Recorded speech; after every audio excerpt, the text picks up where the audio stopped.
Hello everyone. So today we're going to be talking about suspension for the second generation RX-7.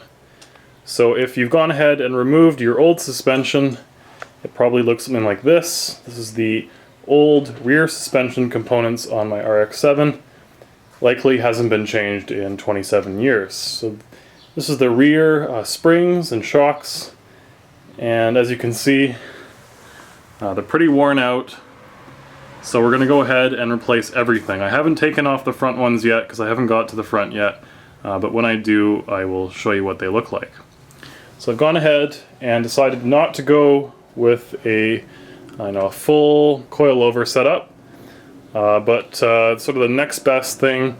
I've read that the KYB AGXs, which is the adjustable shocks, are really great. So I've gone with those. I've gone with some lowering tanabe springs, so they lower the car a little bit, a pretty good price. And then some new dust boots and some Mazda OEM components for the rubber and the strut mounts. So I'm going to go ahead and assemble this stuff and show you. It's pretty straightforward. You sort of just follow what this looks like. You just copy it. Because the springs are going to be lower on the new ones, I probably don't have to use a coil spring compressor, which you would have to do with an OEM one, where you compress the springs, then assemble the shock and spring setup, and then you let go of the tension. But because these are 1.5 inches lower, most likely I won't have to do that. So go ahead and set this up and show you what it looks like. So here is just a comparison of the old versus new. And there was actually quite a few components that you need to take from the old system. So you can see I took apart one of them here and donate it to the new when you're assembling it. So I want to go over this because these systems are a little bit more complicated than what I'm used to with the Toyota MR2. So for this next one, I'll show you exactly which components you donate over, and just sort of the procedure in assembling the new strut and shock. Alright, so we got our rear new strut and the springs set up here on the vise. Now what's the first step? Well, the first step is to take apart the old one. All you need is an impact gun, and again, like I said, we're going to cannibalize some of these parts. And the parts we need are depending on what you buy new.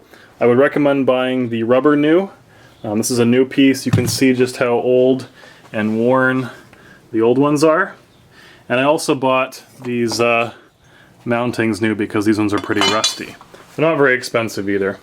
So new mounter, new rubber, and new dust boots. You can see this is the old one, and this is the new one that I cut down to size. Now you can see that it's a little bit shorter, and that's because the springs that I'm installing are at 1.5 inches shorter.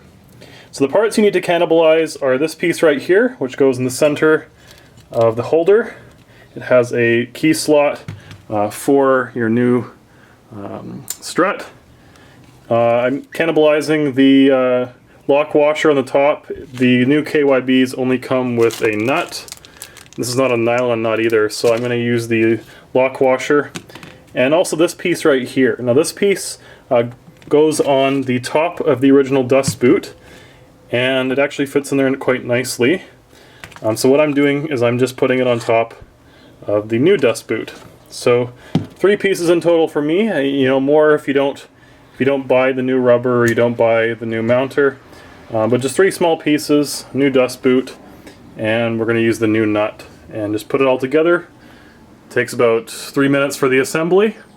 Tighten it down, and then for the final torquing, I'm going to do it once it's installed in the car and lowered, and so we get a little bit of compression, and then we'll torque down the top nut to the required specs.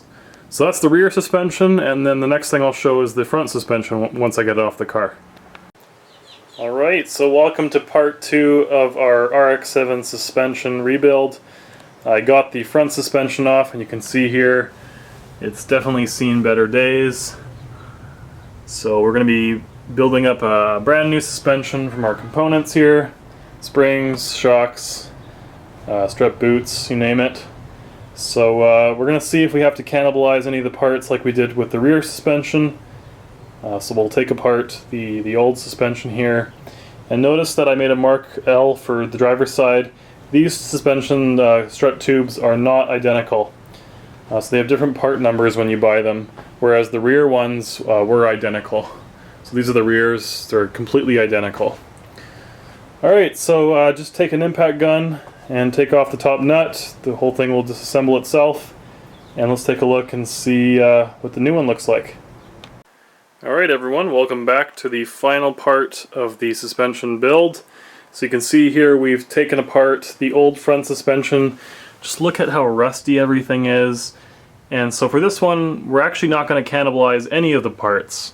Initially I was thinking of doing that, but after seeing how rusty everything was, I decided not to. So, we have our new KYB strut, our new lowering springs, and so essentially we just have to put the strut boot on. I've cut it fairly short again because this is a 1.5 inch lowering springs. This goes on to the strut here, as you can see that, and then we need this rubber piece. So these are all Mazda parts here, so you need 3 parts here. This is the rubber piece that goes on top of the spring. Just sits on nicely on top. And then this is a metal piece that goes on top here. So you can see that fits nicely. And then these are the strut tops. This is what actually connects to the chassis. This is going to be the most expensive piece. You have to buy 2 of them, obviously. These are the most expensive pieces out of the whole rebuild because they're quite substantial. So the rear ones are just a piece of metal, but these ones look like they actually have some rubber in them. And so these are going to be the most expensive pieces you have to do, or you have to buy. And so this just goes on top. You can see that there's a D slot which slots into the top of the strut, and then you just tighten it down with the bolt. And we're going to torque everything down once the stuff's in the car. But just take a look at the difference. You know, there's one of the new ones there I just built versus the old ones. It's just crazy how rusty these things get. So don't cheap out. Go with all new components. With the strut boots, I went with KYB struts. This is the Tanabe lowering springs, and then everything else just OEM Mazda. So good luck on your build, and until next time.